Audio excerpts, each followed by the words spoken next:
पार्वण पूर्व पुंजी बजार में जबरदस्त उत्साह। सर्वकालीन रेकर्ड भांगी बॉम्बे स्टॉक एक्सचेंज।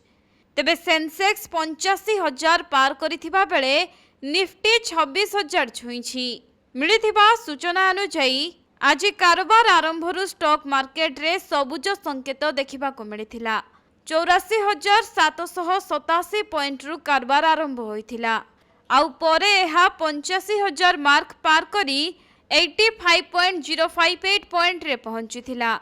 सेहीपरि एनएससी रो निफ्टी 50 इंडेक्स बा प्राय 33 पॉइंट हासिल करी 25,975 पॉइंट रे पहुंचीथिला।